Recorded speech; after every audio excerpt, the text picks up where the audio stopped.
Okay, so I want to thank everyone for coming today. We're doing a chamber chat with Chris Cassidy, and I'm super excited about it. Cannot wait to get into his brain. He won't let me though, probably, with his background. But I want you to tell me a little bit about what you're doing right now. And I'm going to ask you questions, and I'm just going to lead you through your journey to where you are today. But where are you today?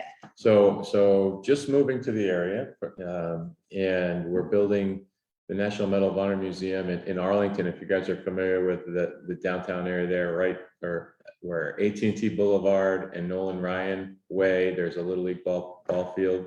That's the spot where the museum will be. We'll have a leadership institute there. The project also includes a monument on the mall, National Mall in Washington, D.C., but focused here locally. It's the Museum and Leadership Institute. And we'll look to break ground first part of next year, February or March, and open the doors in 2024. Wow, okay. And so what types of things will be going on and will happen there at the museum?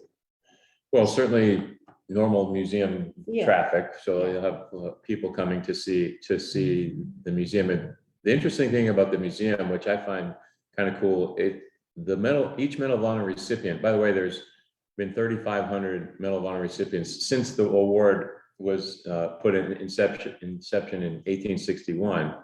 66 of those folks are alive today. And that's why we want all 66 of those to be able to come through the doors when we open, and because nobody's getting any younger. But each one of those recipients is a story. Yeah. What made that person do an extraordinary thing on that day, and who were they? Did they go to Mansfield High School? What's the connection that somebody might have with a recipient? And so it's really a museum of stories. Not so much a chronological history of war or military service, but why is that person courageous? That's what we're doing with you. Yeah, why is that person courageous on that day? So that's how we're going to kind of build the experience of the museum. The building itself is a really cool architecture. It's like a square building, elevated and suspended on 5 giant pillars. The concept is each pillar is a branch of the service, and then a nice parade field where we can have some ceremonial things. So, yeah, we're excited about it. Okay. All right. So let's talk about you. We talk about me. Yes. Okay. So let's start with, where were you born and raised? I was born in Massachusetts, but grew up in Maine. And then when I got, it's a long story, but how I got to the Naval Academy as a young guy, nobody in my family was in the military. How did you choose that? Yeah, I was just going to say, when I was a kid, we always watched the Army. We love sports in my house, and we watched the Army-Navy football game every year. My dad, my brother, and I. And then, so by the time I got to high school, folks in the room remember, you go to the guidance counselor's office and you look through this giant book of colleges. And I found the picture of the Naval Academy, and I thought, oh, wow, that's a cool looking campus. I associated with the Army-Navy game and the sharp looking people in uniform marching and the pomp and circumstance of it. And it seemed like a good fit for me. So that's what set me off on the path to there. If I can share another story on that theme that I think is important that helped me to where I am today.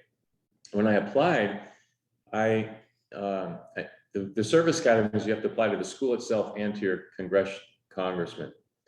And I learned about the congressman part, but I didn't know that I had to apply to the school also. So when I went to the interview with the congressional staff, they said, oh, you did a great job. We got it from here. And in, naive 17, 18-year-old, I was like, that's it, I'm done. Yep, we got it. And so that was the fall of my senior year. Fast forward to the spring of my senior year, and I was getting nothing back. And so I called the admissions office and asked them my status, and I heard the lady go through the papers and, what's your name, spell your name, what's your social security number. She had nothing on me. You're not even in our system. So I took a trip down.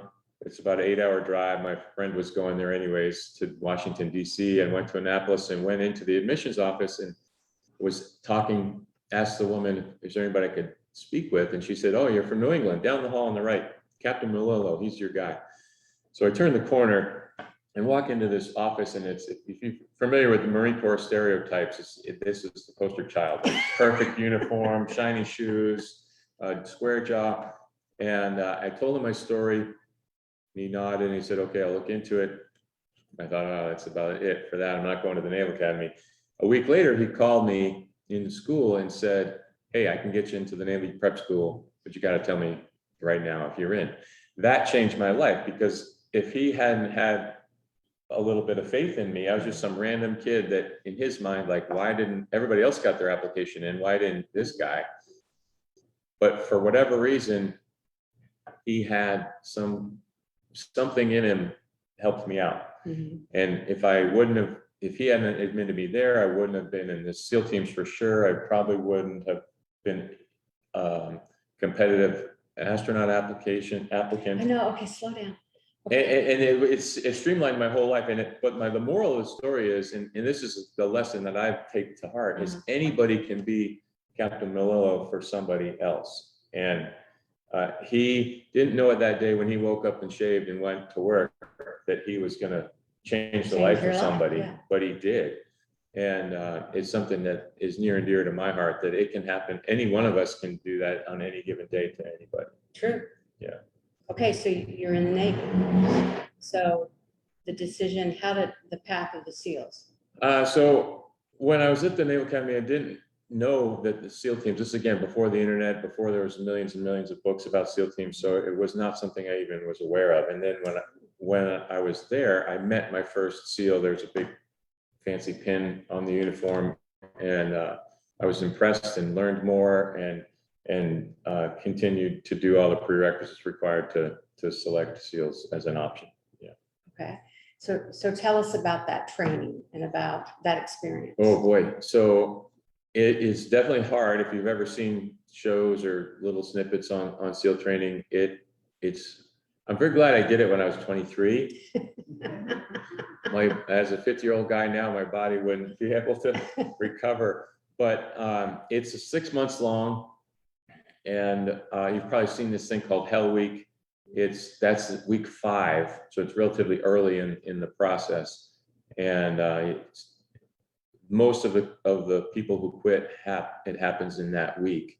It starts on Sunday and ends on Friday, and it's just a big blur of an activity that whole week. We started with 120 in our class, and at the end of the 6 months, 17 of us graduated. Now, some people got hurt and later graduated in follow-on classes after they healed up, but it's most of the people quit not because it's physically hard, but you're cold all the time. They just leave you in the water. And to this day, I look at the ocean and think, oh boy, that's cold. It could be in Bermuda. So now, how long were you in the Navy? 29 years. Okay. And you were deployed Afghanistan? Yep. Yep. So I had a couple the way the military works, specifically the Navy, you train up with your group for a period of time, about 1.5 years, and then you deploy on a 6-month deployment to somewhere overseas. Even in peacetime, we keep that rotation. And when September 11th happened, the same rotation happened, and you were deployed to Afghanistan, or then later Iraq. So I did a few of those 6-month deployments before September 11th and went to various places, not so much action happening, kind of none. And then after September 11th, I had 2 deployments to Afghanistan, one right after September 11th. If you remember, I very distinctly remember the images of President Bush with a bullhorn standing on the rubble talking to folks. While that was happening, we were loading an aircraft. I remember watching on CNN that as we're getting on a plane to fly from San Diego to Afghanistan. Wow. What's your most memorable event or memory from your time in the military? Oh boy, my most memorable time in the military. What I just really like about the military, specifically the SEAL teams, is the camaraderie of a small group of people working hard to achieve a mission. And I thought that was unique to the military unit, but it's not. It applies to whatever organization you're in. The mission might be different, the number of people might be different, but it's all similar stuff. And even when within that small unit, you might get paired up in the SEAL teams. In the military, we call it the dive buddy in the SEAL teams. And I drove these things called SEAL delivery vehicles, which are small, 20-foot long mini submarines. And some of my most memorable times are driving that mini submarine away from, we dock and recover to a full-size submarine in the middle of the ocean. And I just remember, it was kind of foreshadowing to later in my career, but thinking how cool it was that just me and another guy are driving this little mini submarine away from a big submarine in the middle of the ocean, in the middle of the night. Nobody knows where we are except us, hopefully. Sometimes we didn't know where we were. And then drive to a location and do mission and then come back to the submarine. I just thought that was really, really cool. I know it doesn't sound, I'm not doing a good job of describing it, but I love the complexity. I love the problem solving. I love just myself and a buddy underwater figuring things out. Yeah. Yeah, there were some cool experiences in Afghanistan, but a lot of those were cool after they were done. The submarine part was fun while it was happening. Yeah. Talk about for a minute, because I know at the chamber we've talked about this quite a bit. We always use I don't know why we all have a fascination with Navy SEALs, but the mental game of that. Yeah. So the purpose of SEAL training is not to just make you cold to make you cold. It's to push you to the point where you think you can't go, but you find something that makes you go further. And doing that in the way of just being tired or being cold or do one more push-up is a lesson that has been pretty impactful for me, because we all get to that point, right? Whatever it is you're doing, you just think, man, this is a lot. You know, in your personal life, or you're dealing with family member has cancer or something, and it just, the world piles up on you, and it's very useful for me to have that SEAL training experience to fall back on. Like, you can get through it. You can go. When I talk to young guys that are going to SEAL training, they ask me for advice. I was like, just get to the next meal, because they've got to feed you. And no matter how hard it is, say it's just after breakfast, it's only going to last like 3 more hours, because you got to get to lunch. And sometimes even the get to the next meal horizon is not enough. If you're just really hating life, you just got to get to the next push-up sometime. And so the advice I give to those young folks starting out is just take it in bite-sized chunks. Don't think about the end of buds when you start, or you're screwed. Don't think about Friday when it's Monday. That's too far away. Just get to lunch, just get to dinner, just get to whatever. Okay. So from there, astronaut.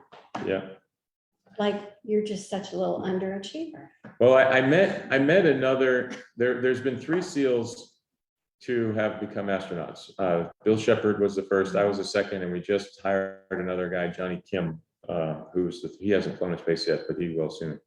And I met Bill Shepard when I was a young guy, a young lieutenant in the teams. I was maybe 26 years old, and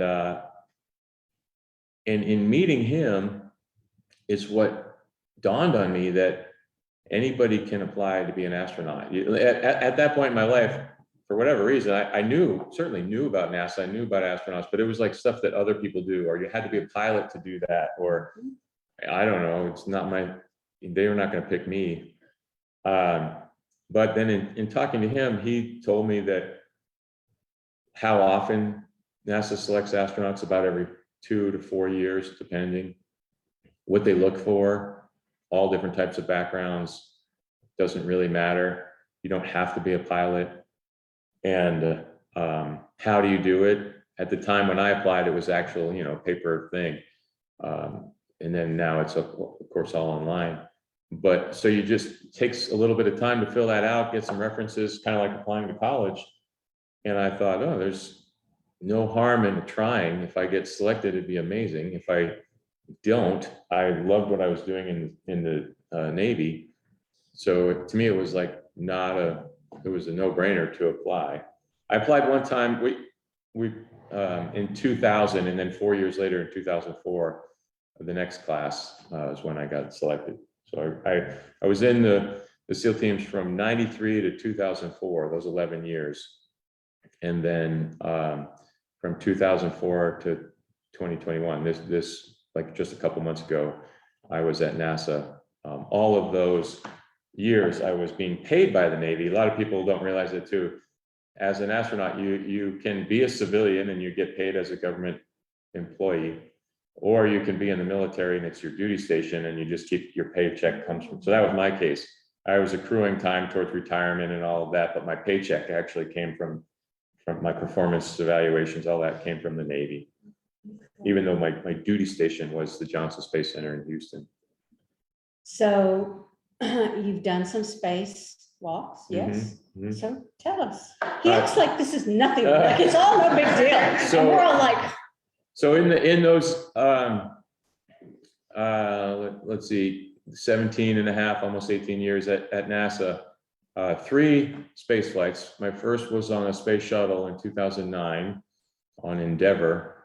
And we went to the space station and stayed 2 weeks. We brought components up to help build the space station and then left. And then my next 2 missions, so total 3 missions, I launched on a Russian Soyuz out of Kazakhstan, myself and 2 Russian cosmonauts in a 3-person capsule, and spent 6 months on board the space station each of those times. The most recent was pretty much most of 2020. So I joke around and say, 3 years ago, I knew I was going to be in quarantine in March of 2020. I just didn't know all of you guys would too. So yeah, living on board the space station is that's a whole nother. You might ask me questions about that because I could take it in lots of different ways. Just start talking. Tell us. We want to know anything you'll tell us. It's normally a crew of six people, and it's generally half Russian and half U.S. or other partners, Japan, Canada, or European countries. So I've been up there with members of all of those different space agencies, and that's one of the things that have found most enjoyable about the whole experience. There's lots of experiences of it that are cool, looking out the window, doing spacewalks, all that stuff. But at the end of the day, it's an experience like going camping or taking a road trip with your friends. It's an experience in who you're experiencing with, and it's no different on the space station. It just happens to be in a cool place where we're up there doing work and we're sharing those unique experiences with each other. So I just really love the evenings when we're done with the day and it's around a table and you got a Japanese astronaut, a couple Russians, a couple Americans, maybe some member from the European countries, and you're just sitting there shooting the breeze with them and laughing and joking and different music playing from each country, or that kind of thing. Just really, really cool. Looking out the window is amazing. I think that if everybody on the planet had 5 minutes to look out the window from the space station, we'd be a better planet. Why? Because it puts it in perspective that like when you're inside a spaceship, it's your spaceship, and we normally it's for 6 people. There's a life support system that keeps you alive, and you have your little humanity on board. And you look down at Earth from that perspective, where it's just Earth in this backdrop of space, you realize that Earth itself is a spaceship for 7 billion people with its own, life support system, the atmosphere that keeps us all alive. And you just, I've never been like a huge crunchy tree hugger kind of person, but it did make me appreciate Earth and appreciate that we can screw it up and we can help do everybody can do the small part to keep, just like maintaining your car. If you do smart things, we can maintain Earth better. But it also, that part aside, it just makes you realize that we are all just kind of small, and you don't see lines where the states are, you don't see borders between countries, you just see this swirling thing of green and brown and blue colors and white clouds and mountaintops, and it just looks so peaceful. It's kind of cool. So that part about space flight is really neat. So here's what I find that I think is fascinating, and I want to know what your perspective is on it, because it had to have an impact on you. The SEAL training, the training you went through for astronaut, the spacewalks, all of these things, these are things that normal people don't get to do. I'm a normal person too. I know you're a normal person, but I mean, but there's. What's she saying? But it that has to have some kind of an impact. It has to have something that maybe shifted your mindset, or I don't know, and maybe it didn't, but I would think that it would. Yeah. The one thing so hearing your question, I think about the spacewalks, and spacewalks are an interesting thing, because when you're inside the space station and you're looking out the window, it's kind of like you're on the top floor of a skyscraper and you're looking out the window and you push your head to the glass, you've got a handrail, your feet are on the floor, you feel protected, you can tell it's a long way down and you're like, oh, that's pretty far. But generally you feel safe and comfortable. If you could just go one more flight up and now you're on the very outside of the building, your toes are over the edge, you've got no handrail, and you're looking down, that's a whole different thing, right? Your brain tells you, like, you should not be here. This is not safe. Go away from the edge and get yourself safe. It's the same exact feeling I had looking out the space station window and then opening the hatch and going outside on a spacewalk. It feels like you are now hanging out and going to fall, and because your brain is still an Earth brain, and you're looking down and you're seeing Earth go by at 5 miles a second, and it just looks like a long ways, and it looks like you're on the edge of an aircraft and you're going to jump out. And it takes a second to realize that you're not going to fall, and you're gripping so hard on the handrail, and you let go a little bit and realize, okay, I'm not going to fall. I'm not going to. Interestingly enough, what does it mean to be in orbit? Technically, you are falling towards Earth, because at the altitude where the space station is, which is about 250 miles, it's still roughly like 95% of the gravity that you and I are feeling right now in this room. So you think, well, how come you don't come crashing down? Well, we are falling crashing down to Earth, but what's happening is we're going so fast forward that as we fall, the Earth curves away underneath us. So you need to have this speed in order to stay in orbit. And that's how, when it's time to come home, we turn the spaceship around and fire our engine to slow us down enough so that now, as we do fall, we don't pass over the curvature of the Earth and we start coming back into the atmosphere. So it's that speed that allows you to stay up there, but you don't feel that speed. You just visually see, like, oh, there's Galveston. Oh, there's Atlanta. Oh, there's Washington, D.C., and you go from the Gulf of Mexico to Maine in minutes. And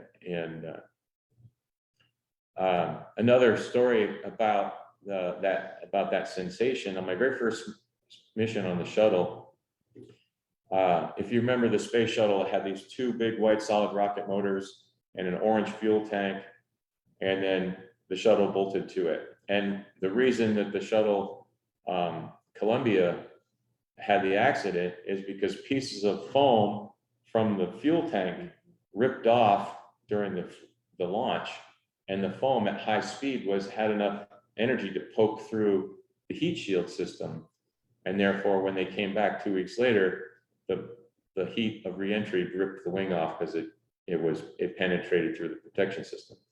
Because of that, subsequent launches, we realized, okay, if we can confirm there's no foam missing, we're probably safe. And then, so that meant that an astronaut had to, as soon as you got to space, pull out this big giant telephoto camera and take pictures so that the shuttle would separate from the tank and flip around so we could have the window looking at the tank, and then take a whole bunch of pictures. And that was my job on my very first mission. And so I was practicing in my head, okay, the engine's gonna cut off, I'm gonna take my gloves off, take my helmet off, take my seatbelt, grab the camera, turn around, take the pictures. They're super critical because they have to do with the health and safety of everybody. So I was uber focused on it. And I do exactly that. I'm taking all these pictures of this thing, and then all of a sudden I let the camera come down, and my eyes looked over the camera body, and I could see out the window beyond the tank. And I realized we were over Europe.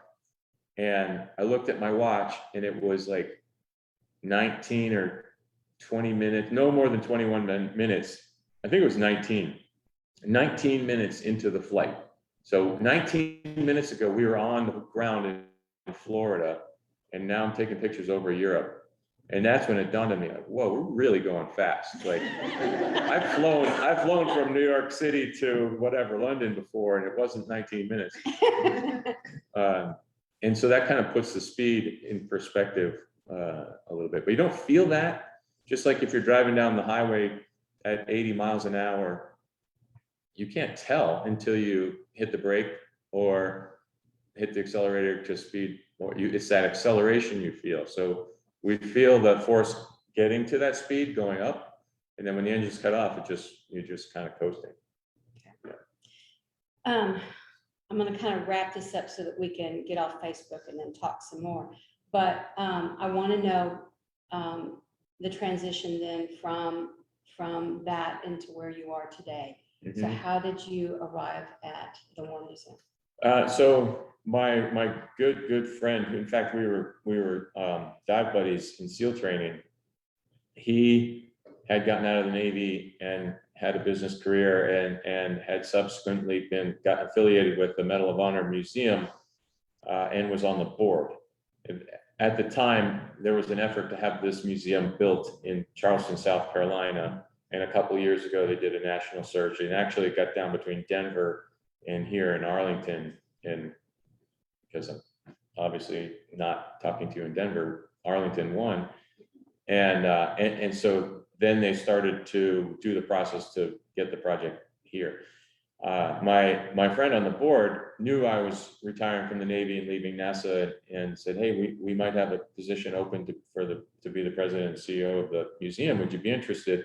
At first, and we kind of have a fun relationship. At first, I was like, "Dude, I can't even spell museum without Word telling me with a squiggly line if I have the E and the U in the right place."